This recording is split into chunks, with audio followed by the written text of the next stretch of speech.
أعوذ بالله من الشيطان الرجيم بسم الله الرحمن الرحيم الحمد لله والصلاة والسلام على رسول الله Allah në falenderojmë, salavat dhe selamet pejgamberit tonë të dashur e dërgojmë familjes, shokëve dhe gjithë atyre që ndjekin rrugën dhe sunetin e këtij pejgamberi deri ditën e fundit. Kemi arritur deri te ajeti i radhës surës Kaf në ajetet e para, ku thot Allahu dhu xhalal fala'allaka bakhi'un nafsaka ala atharihim in lam yu'minu bihadha alhadith asafa. I thot Allahu dhu xhalal pejgamberit sallallahu alaihi wasallam, a mos vallë dëshiron ta vrasësh veten nga pikëllimi pse ata nuk besojnë në këtë fjalë që e ka për qëllim në këtë Kur'an. Vjen ky ajet mas ajeteve ku Allahu dhu xhalal na tregoi për gënjeshtën më të madhe që e ka bën njerëzimi ndaj Zotit të Madhërisëm, që i kanë ngjit atij se ai ka fëmijë, sikur që e kanë bërë mushrikët një gjë të tillë, sikur që e kanë bërë të krishterët një gjë të tillë, edhe të çifutët gjithashtu.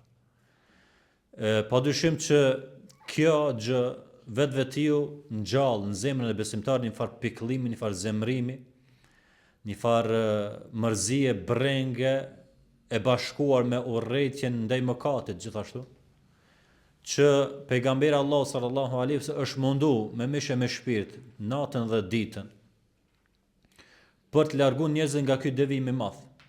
Është piknisja e çdo devëxhiu është tauhidi, besimi në Zot, me pastru, domethënë çdo bindje të njeriu ndaj Zotit që e ka, me fillu me besim të pastër dhe të lirë dhe të çelëtër, sikur që meriton dhe dëshiron Allahu dhu xhalal.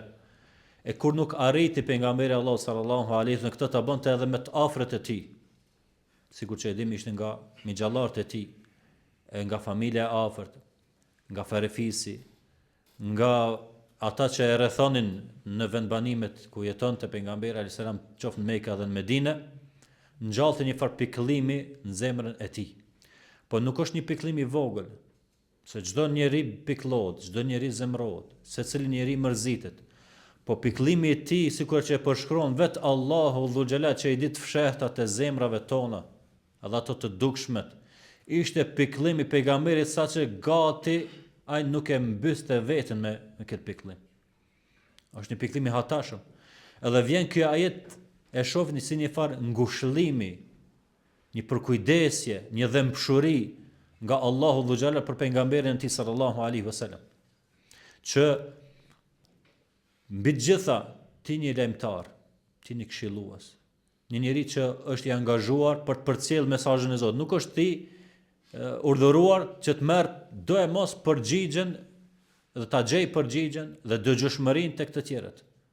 Dhe jo rastësisht ky ajet përdor edhe përmendet këtu, sikur që përmenden shumë ajete të tjera ngjajshëm tematika e njëjtë, ku i thot Allahu dhu xhalal se afaman zuyina lahu su'u amali.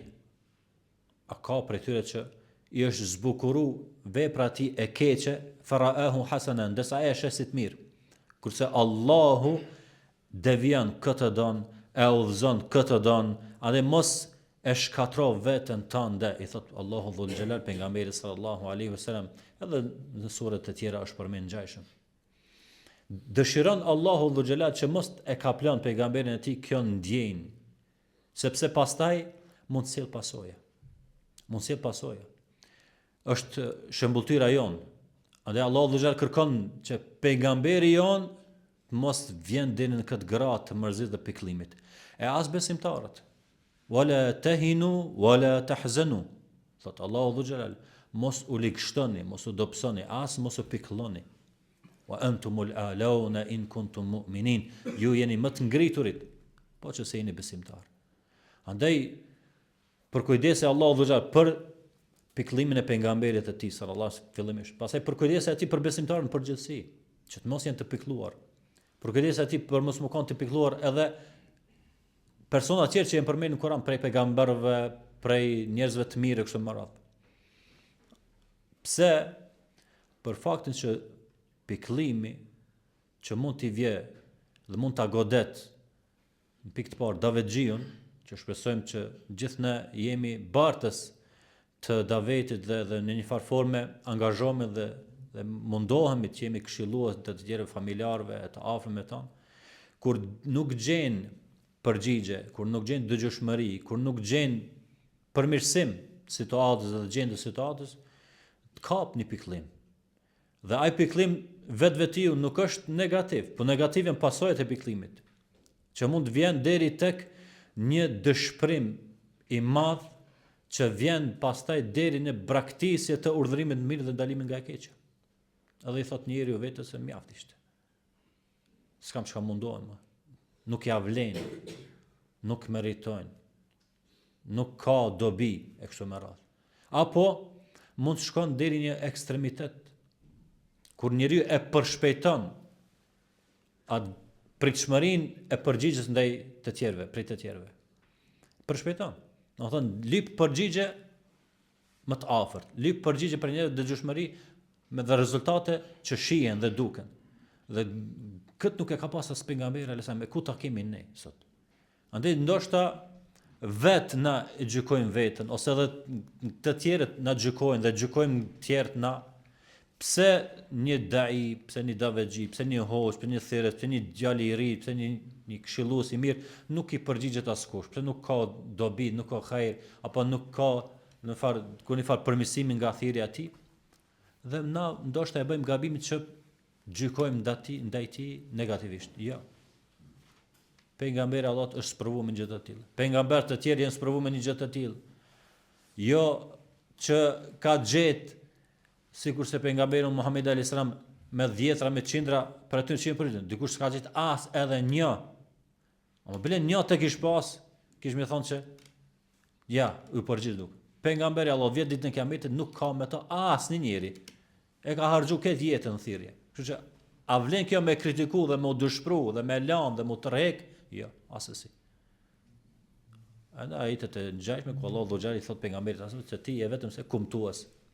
E çon mesazhin vend, ajo kërkohet për neve. Përgjigja, Allahu devjan këtë don, Allahu zon këtë don. Këtë do ta kemi parasysh. Andaj nuk guxojmë as të tërhiqemi, nuk guxojmë as të shkojmë në ekstremitet, në gjëra ekstreme, paragjykime e kështu me radhë, e as të dëshpërohemi. Dhe as që kjo të na bjen neve që të anashkalojmë, ta neglizhojmë, ta lëm pas dore thirrjen, këshillën, fjalën e mirë, urdhrimin të mira dhe ndalimin nga e keqja. Asnjëherë. Domethënë pikëllimi është dhe do të jetë zemrimi besimtarëve do të jetë, sidomos kur dëgjon fyrje ndaj Zotit, kur dëgjon fjalë akuza, kur dëgjon për pejgamberin sa fjalë të dyta, kur dëgjon për fenë islame, kur dëgjon për imanin, për ritualet fetare, për ibadetet, padyshim. Zemra besimtarit ndoshta dridhet dhe rrënqethet, sikur që është rrënqethet zemrat e besimtarit mëhershëm. Në përmendën nga Imam Ahmedi rahimullah, do thonë njeriu i cili kur i ka pa priftorit i ka mbyll syt. I ka thënë ja Imam, po të shohim se sa që i sheh priftorat i mbyll syt, thotë nuk mund t'i baj me sytë e mi të shoh njerëz që kanë shpif për Allahun dhe xhenet dhe kanë gënjy. E ka brej në zemër ky gest dhe ky veprim i njerëzimit. Çdo njeri, domethënë, është i tillë kur e ka besimin dhe imanin në nivelin e lartë. Do të më pas parasysh që davexhiu ka mos provu, ka më pas sfida, ka më pas gjëra të cilat do t'i dalin përpara, nuk do të më ra ngracën e atyre që dëshirojnë të na dëshpërojnë edhe të kthehemi mbrapa. Thot Allahu dhe në ajetin e radhës inna ja'alna ma 'ala al-ardi zinatan laha linabluhum ayyuhum ahsanu amala. Thot Allahu, ne në tokë kemi bërë zinet, zbukurime, për t'i sprovuar ata se kush prej tyre do të jetë më vepërmir. Domethënë vjen një ajet i radhës ku Allahu dhe xhallahu potencion këtu që jeta e kësaj bote është testim. Për cilë testim do të dalin njerëz ose fitimtar ose humbës. Nuk ka opcion të tretë. E tillë është dynja, e tillë është kriju.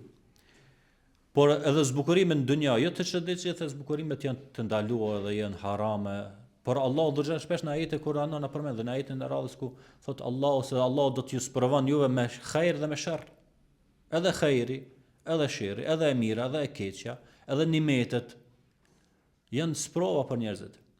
Kur janë begati dhe nimete, atë kur njeriu mas çdo sprove, mas çdo nimeti e falenderon Allahun dhe ato nimete i shfrytëzon në gjëra që është Allahu i kënaqur dhe është razim me ta. Përkundër, nëse nuk është falendërues dhe i shfrytëzon në harame dhe në gjëra që e largojnë nga Allahu, atëherë bën dëshkime dhe dënime nga Allahu dhu xhelal. Këtë jetë e besimtar është sprov. Ardhja e tij në këtë dynjë është sprov. Domethënë, para se me u sprovu njeriu me gjërat e me kaderet e Allahut subhanahu wa taala, kërkohet prej besimtarit që të jetë falendërues dhe që të jetë durimtar, sikur që e kanë përshkruar ulemat se kjo është ajo që e përmbledh fenë e njeriu. Ose është durimtar që bën sabër, ose është falendërues ndaj begative të Allahut dhu xhelal. Andaj e përmend Allahu këtu në një pjesë të ajetit që është mirë për të ndalemi, ahsanu amala, thot Allahu dhu xhelal se do të jetë për atyre, do t'i sprovon se kush për atyre do të jetë më vepërmir. Shpesh është përmend kjo edhe në ajete tjera, sikur në surën Hud dhe surën Mulk, më vepërmir jo me më shumë vepra, vepërmir vepra cilësore. Cila është vepra cilësore? Është vepra e cila është e sinqertë dhe është e saktë. Këto janë njerëz më vepërmir. Ajo vepër që është e sinqertë, e ka rregulluar jetën e tij, që është e pasë për hir të Zotit, sepse Allahu refuzon çdo vepër që nuk është për hir të tij, dhe është e saktë konform ligjeve të Kuranit, rregullave të Kuranit dhe sunetit të pejgamberit sallallahu alaihi wasallam. Kur plotëson këto dy kushte, ka arrit njeriu që vepra e tij më kanë vepra më të mira, ahsanu amala, sikur që e kërkon Allahu dhu xhelal. Padyshim që në disa vepra kërkohet shpeshtimi, sikur që është dhikri e kështu me radhë, mirëpo në tërësi tek ibadetet kërkohet kualiteti dhe cilësia, se sikur njeriu të bën ibadet me 60 vite, 80 vite, më shumë edhe më pak, por nuk e ka në jetën e tij. Sigur edhe të ketë krejt paralel, bas haditheve, bas ajeteve, për pikmëri të plot, në jetën se ka, ai vin diçka, nuk i vin fare. Dhe e kundërta, nëse njeriu ka në jetën e mirë, po veprat nuk i ka të shëlluara, as pak nuk vin në konform të ajeteve dhe haditheve të pejgamberit asem, atëherë ato vepra do të jenë të refuzuara, sepse do të jenë për gjërave ose janë të shpikura, ose që Allahu dhu xhelal nuk i pranon për shkak se nuk janë sipas sunetit të pejgamberit sallallahu alaihi wasallam. Thot Allahu dhu xhelal mas të ajeti se Allahu do të shkatron çdo sen, do ta bërë të shkret ato që e zotrojnë njerëzit, që shohin dhe kjo dynjaja është kalimtare. Krejt do të bëhet shkret, pluhur dhe hi. Mbetet investimi më i madh i njeriu në jetën e kësaj bote vepra e mirë. Vepra e mirë, duke nis prej imanit, islamit, e ihsanit, e gjithë veprat e mira që i ka përshuar Allahu dhu xhelal e kështu me radhë. Andaj mas këtij ajeti vjen tregimi për banorët e shpellës, për 4 tregimet e vetme që janë përmend në surën Kehf dhe asnjë sure tjetër nuk përfshihen, janë tregimi banorëve të shpellës, tregimi pronarit të 2 kopshteve, tregimi i Dhulkarnenit edhe tregimi i Khidrit me Musa alayhis salam. Nuk janë në asnjë sure tjetër, i kemi vetëm këtë sure. Me lenë Allah, radhën tjetër do t'i përmenden duke nis nga banorët e shpellës. Mirë po si hymje këto ajete që u përmendën deri tani. E vërejmë se në fillim Allahu dhu xhelal na njofton me fenë e tij përmes zbritjes së Kuranit, përmes pejgamberit të tij. Na tregon për burimet e fesë, se Kurani është libër i pastër që nuk ka asnjë lëshim të, asnjë gabim të, asnjë devijim të. Se Kurani përmban qortimin dhe përgëzimin, dhe se fetaria e njeriu është kur largohet prej gjërave që Allahu ka kërcënuar dhe ka çortuar dhe i punon dhe i vepron dhe afrohet afër veprave që Allahu ka përgëzuar për to. Pastaj ajetet na përmendin për tauhidin, për ndërtimin e njeriut që duhet nis prej njëshmërisë në Zot, përmes njohjes Kuranit, padyshim dhe hadithet e pejgamberit alayhis salam, dhe më urrit prej shirkut dhe devimeve, e mos më na rrok pikëllimi dhe mërzia, edhe më urrit nga zbukurimet e kësaj bote, duke i përmirësuar dhe bë veprat më të mira. Kështu njeriu formon një fortifikat në veten e tij për çfarë? Pika e parë, këto ajetet e para ne e dim pse për çka kanë ardhur, hadithet e pejgamberit, kemi përmendur në ligjëratën e parë. Janë ajete që të mbrojnë ty nga fitnja e Dejxhallit. Me çfarë mbrohesh ti prej Dejxhallit? Me tauhid, me besim në Zot. Kur ti je i gatshëm çdo zbukurim të kësaj botës me e largu për interesin të Allahut dhul xhelal, për hir të Zotit, për atë që Allahu ka premtuar, për xhenetin e tij, edhe duke u fregu nga zjarri i tij. Gjithashtu. Kur njeriu nuk e godet pikëllimi, dëshpërimi, mposhtja dhe braktisja e parimeve të tij, pse nuk është realizu diçka prej asaj që ai ka dashur. Se dush mi u dorëzu kaderit Zotit. Se gjithçka është në dorë të tij. Ai udhëzon, ai devion këtë don, sikur që i kemi, domethënë këto shprehje të çdo hutbes që ligjërojmë ditën e xumë.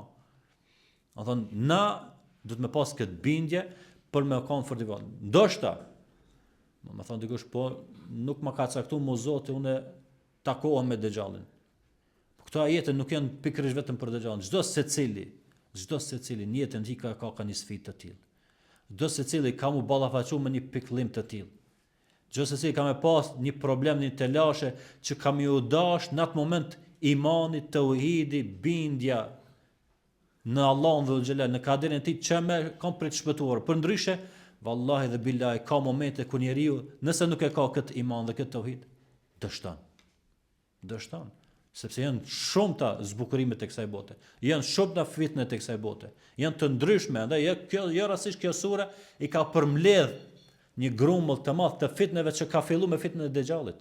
Dhe pastaj do të vinë tjerat me radhë me lejen e Zotit, që do t'i përmendim. Andaj kështu është ndërtimi i njeriu. Nëse ka ndërtim tjetër, nuk do t'ja del. Nuk do të korë sukses. Nuk do të arrijë që në këtë botë, në testimin e kësaj bote, tjetë prej fitimtarëve tjetë. Andaj është me të vërtet një këshill nga Zoti i Madhërisht, që këto ajete jo vetëm se të lexohen edhe të kalohen thjesht, duke pas parasysh se janë ajete po me vlerë, janë 10 ajetet e para që duhet me ditë njeriu që të mbrohet nga sprova e Dejxhallit, por gjithashtu do ta shesë si ndërtohet një fortifikat të tillë, një ndërtim i tillë që do të jetë mburoj për ty për çdo sfidë, pa marrë parasysh ajo që vjen prej sfidave, njeriu kur i ka bazat e forta, themelet e forta,